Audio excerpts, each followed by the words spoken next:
Well, good day, and this day on Drive Time, we're going to chat about how learning creates your dreams and goals becoming a reality and how that actually works, and through the 5 stages through which that actually becomes a reality. And, here in beautiful Las Vegas today, welcome to Drive Time. So let's think about creating dreams and goals. Now, we've always had the conversation about you got to grow into your dreams and goals. You know, when you set a goal or when you build a dream, you don't actually know how to make it happen. You got to learn how to do that. You got to grow into your dreams and goals. So let's take a look at the process by which that actually happens. And, thanks for typing in where you're at. If you're new to Drive Time, we all type in whatever city we're in so we know where we're driving to today. Make sure we make it to all the continents. So, if you're in Europe or if you're in Australia or if you're in Asia, you type in where you're at so we know where we're driving. So let's think about learning, okay? The whole process of learning is, let's start with timing. How far ahead do you need to learn something? Do you need to learn it the day before you need it? Do you need to learn it when you need it? No. You need to be learning stuff at least a year prior to needing it. You need to learn stuff at least a year before it's something that you have to make a reality. Why that far in advance? Well, let's start with the simplistics. You're going to use that knowledge to create a plan, okay? So if you're going to use the knowledge to create a plan and you're going to do the plan, well, you're not planning something the day before it happens. You're planning stuff at least 90 days before it happens, probably 6-12 months before it happens. So the sooner you can start learning, so let's say I have a goal to achieve something in 2 years' time, you need to be studying that right now. G'day, Philippines in the house. Cheryl, where you at? England, good to see.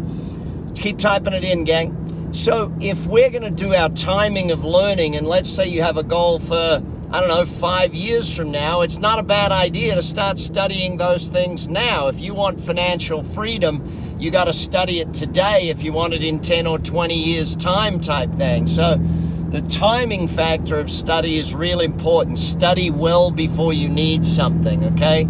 If you wait until you need it, it's too late type thing. Second factor we're going to look at with study is how much do you need to study something? How much do you need to understand it? Well, let's look at it from a simple perspective. Are you going to do it yourself or are you going to employ people to do it? If you're going to do it yourself, then obviously you need to study it to a level of mastery. You need to study it to a level of the whole 10,000 hours. You need to study it to a level of such in-depthness that you're great at it. You're not just okay at it, that you are great at it. Now, if you're going to employ someone else to do it, then what I've found is that if I'm employing someone to do stuff, then I need to know enough about it to determine whether the person I'm employing actually is good at that job. Too often people go and employ someone where they've never studied it. Like if I'm employing a salesperson, I need to know enough about sales to ask them enough questions to determine if they're going to be a good salesperson or not. Okay? So that's an important factor for all of us to understand. So is it mastery or is it enough to employ someone? That's the second thing that we need to understand about our learning levels. Third, how do you learn best? Do you learn best by books, by seminars, by having a mentor? Do you learn best by listening to things, videos? What is the best methodology? Because the speed of learning determines the speed by which you actually get your results. So the faster you learn, the faster you get results. Now, for me, I'm better at learning when I have someone personally teaching me. So I like having mentors or coaches doing that. But of course, the more individualized you're learning, the more expensive it is. So, books are obviously the cheapest because they are the lowest level of learning. They are there's no individualization of what's going on in that. So, you've got to think of it right through. I like a lot of online video trainings like here on Drive Time. Keep typing in where you're at. Owen, where you at, buddy? Heidi, where you at?